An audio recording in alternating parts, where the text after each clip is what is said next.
Previously, in an address to the U.S. Congress, President Donald Trump read a letter from President Zelensky saying Ukraine was prepared to sit at the negotiating table as soon as possible to bring lasting peace closer. According to RT, this message appeared to signal a shift in Zelensky's stance, as he had previously ruled out talks with Moscow.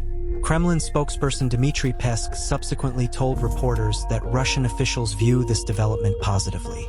However, Peskov also noted that the legal ban preventing the Ukrainian president from negotiating with the Russian Federation is still in effect. In the fall of 2022, the Ukrainian president signed an official decree prohibiting him from conducting talks with Russian Federation President Vladimir Putin. That move followed the formal incorporation of Donetsk, Luhansk, Kherson, and Zaporizhia into Russia through referendums held in those areas. Peskov stressed that overall the attitude is positive, but certain details remain unchanged. RT reported that President Zelensky's apparent change of heart on negotiations with the Russian Federation came after a tense and public dispute between him and U.S. President Donald Trump in the Oval Office at the White House. Among various issues raised, Trump accused the Ukrainian leader of toying with World War III by refusing to negotiate peace with Russia. He also claimed Zelensky showed a lack of respect and gratitude for the military aid Washington had provided to Kiev. In recent days, U.S. media have reported that Trump ordered a complete halt to weapons deliveries to Kiev following their disagreement. Earlier this week, the American president suggested Zelensky was unwilling to pursue peace so long as he continued to receive U.S. backing. So far, the White House has not issued an official statement regarding the suspension of military aid to Kiev, but Polish Prime Minister Donald Tusk confirmed earlier reports that Washington had suspended all arms transfers to Ukraine, including those transiting through a NATO hub in Poland. According to RT last month, Peskov confirmed that the Russian Federation remains ready to negotiate with Kiev despite the contentious legal status of Zelensky.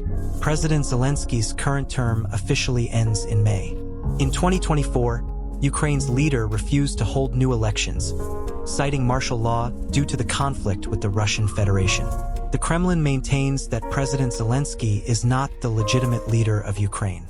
What do you think about the latest developments in the Russia-Ukraine conflict? Share your perspective in the comments below.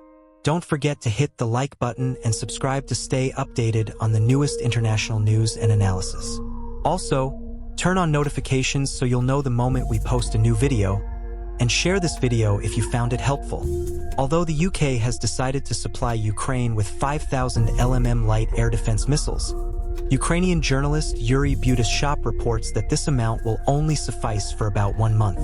Last month alone, Russia launched around 4,000 large suicide drones and thousands of reconnaissance UAVs into Ukrainian territory, requiring at least 5,000 missiles to intercept them. According to the U.S. Institute for the Study of War (ISW), on March 4th, the number of Russian troops operating in eastern Ukraine and the Kuz region increased by roughly 40,000 compared to the end of last year, bringing the total to 620,000. Of these, 200,000 are actively engaged on the front lines. Simultaneously, the Russian government released data on recruitment for 2024 and January 2025, showing that all targets have surpassed their planned quotas. Specifically, Russia recruited 440,000 soldiers for 2024, 10,000 above the target. And in January alone, enlistments exceeded the plan by 7%. These figures indicate that Russia not only has abundant manpower but is also preparing to escalate its offensives. Notably, the largest concentration of Russian forces may still be in Porkos. Major Viktor Chubwa, spokesperson for Ukraine's CTIA task force, said Russia recently deployed significant reserves to the area, totaling up to 100,000 troops. Just over a week ago, Russian forces there numbered around 50,000, since Moscow had then diverted troops to TCR. However, Russia is now refocusing its forces on Por. According to Military Chronicle, on March 4th, the intensity of Ukrainian counterattacks in Por began to wane, with assaults at N and Klein paused. Heavy fighting, however, continues in Uspenica, while Russian forces are launching attacks along the entire front line.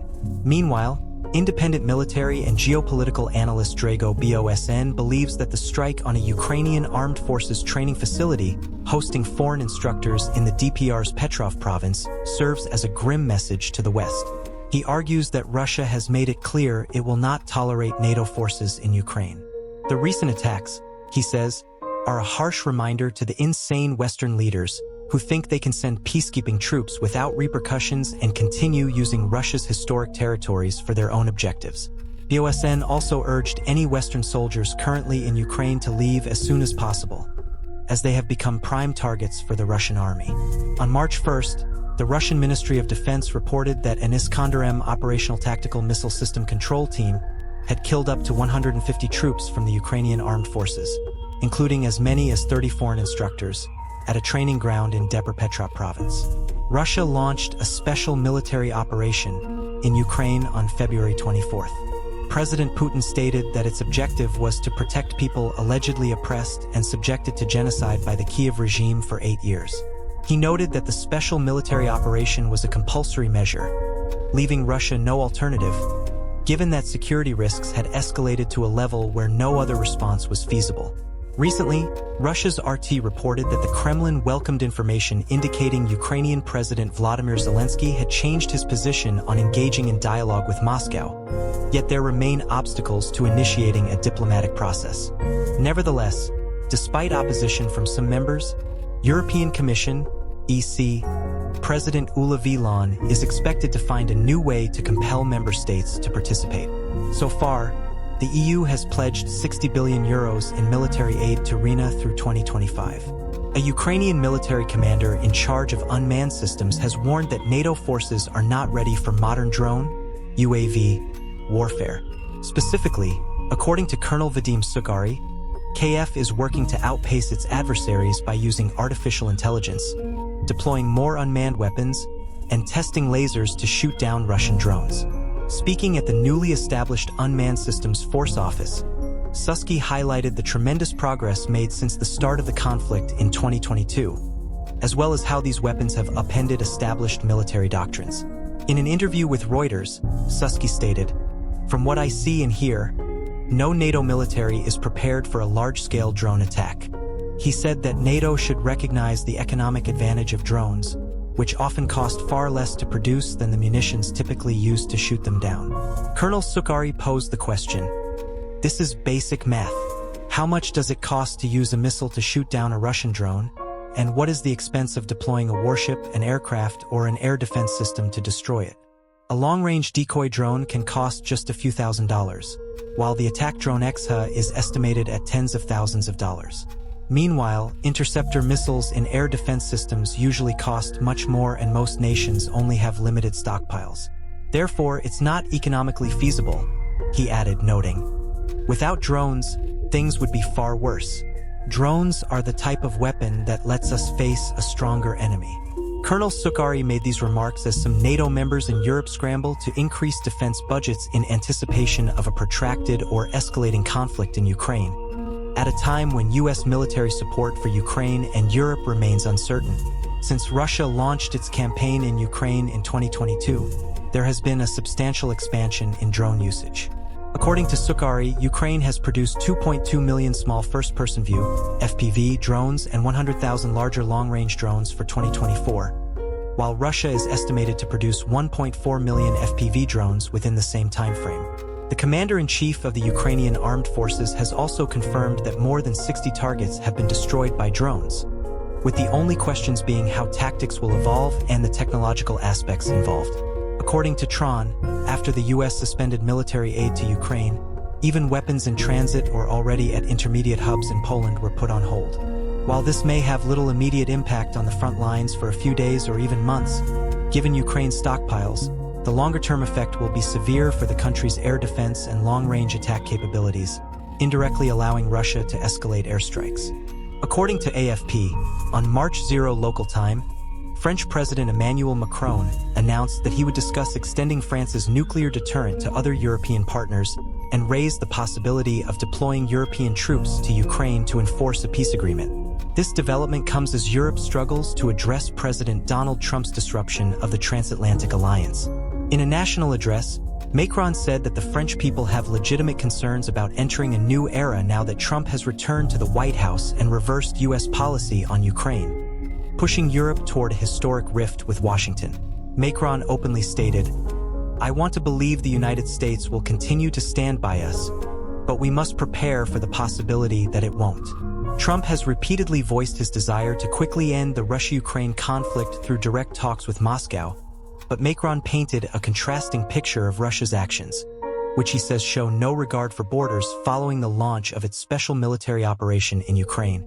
However, the K, citing AFP, reported that Macron also warned Trump that peace cannot be achieved at any cost and that any ceasefire must not be too fragile.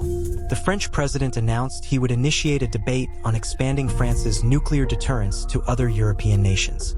Responding to a historic call from Frieder, who could become Germany's next chancellor, Macron declared, "I have decided to open a strategic discussion on protecting our allies on the European continent through France's nuclear deterrent," but stressed that any decision on the use of nuclear weapons would still lie with the French president. Macron also reaffirmed that European military forces could be deployed to Ukraine once a peace agreement is signed, to ensure the Russian Federation does not continue sending troops into the neighboring country. He suggested that a peace deal for Ukraine might be backed, potentially through a European force deployment. Meanwhile, Hungary is not the only member blocking the EU's €20 billion military aid package aimed at securing Ukraine. Slovak Prime Minister Robert Fico has also spoken out against additional aid, and some diplomats within the bloc admit that not everyone is displeased with the delay. Reportedly, Paris has made no formal objection but likewise has not shown enthusiasm about the package's slow progress. Both Hungary and Slovakia have openly opposed proceeding with new military aid packages for Ukraine, arguing that it will merely prolong the conflict with more unnecessary bloodshed rather than immediately pushing for a ceasefire. Insider sources reveal that several other member states also have reservations about the latest aid at a time when they are shifting their focus to rearmament. Beyond the €60 billion the EU has earmarked for Ukraine this year. Rather than publicly challenging the common plan like Hungary, they simply let Budapest and Bratislava take action on their own. Trump's aid withholding order blocked. Zelensky delivers good news to the world. With a 5-4 vote, the U.S. Supreme Court rejected the Trump administration's request to freeze nearly $2 billion in foreign aid approved by Congress. This decision upholds an earlier ruling by federal judge Amir Ali in Washington, D.C., requiring the administration to disburse the funds to contractors without delay. However, the Supreme Court did not specify when the foreign aid must be released, leaving room for further disputes in lower courts. The court noted that the deadline set by the Washington court's previous order had already passed, so lower courts must clarify the government's obligations to ensure compliance with the judgment. Meanwhile, Ukrainian President Volodymyr Zelensky arrived in Grenz, Belgium, to meet with European leaders. His trip comes as Kyiv faces ongoing attacks from Russia and rising political pressure from the administration of U.S. President Donald Trump. Zelensky was welcomed at the European Council building in Belgium's capital by European Commission President Ursula von der Leyen and European Council President Antonio Costa. European leaders had earlier expressed support for Zelensky under U.S. pressure and warned that peace in Ukraine cannot be achieved without American backing. The UK and France declared they would collaborate with Ukraine to propose a peace agreement to President Trump, while other European countries announced a new round of assistance for Ukraine prior to Zelensky's arrival in Brussels. Recently, CBS News, citing informed sources, reported that President Trump is seeking a larger, more favorable minerals agreement with Ukraine, which could involve altered terms from the previous arrangement. According to the sources, as of the afternoon of March 0, the mineral agreement between the U.S. and Ukraine was still not finalized, and the specifics of any changes remain unclear. This information surfaced after President Trump and his Ukrainian counterpart Volodymyr Zelensky failed to sign a minerals agreement during their February 28 meeting at the White House, following a tense verbal exchange in front of the press. Following Zelensky's departure, President Trump stated that the agreement would only be signed once Ukraine's leader was ready for peace. For his part, President Zelensky expressed regret over the White House incident and agreed to return to the negotiating table as soon as possible. Last year, President Zelensky proposed granting Washington access to Ukraine's natural resources as part of his victory plan. However, he twice rejected proposals from the Trump administration, allowing the United States to own 50% of the country's rare earth minerals. Initially, President Trump demanded that Kyiv provide $500 billion worth of minerals to offset the aid Washington had given Kyiv over more than 3 years. Kyiv considered the administration's proposal unreasonable because it did not include any security guarantees for Ukraine. The specifics of the new U.S. proposal remain unclear, and officials say the situation could still change.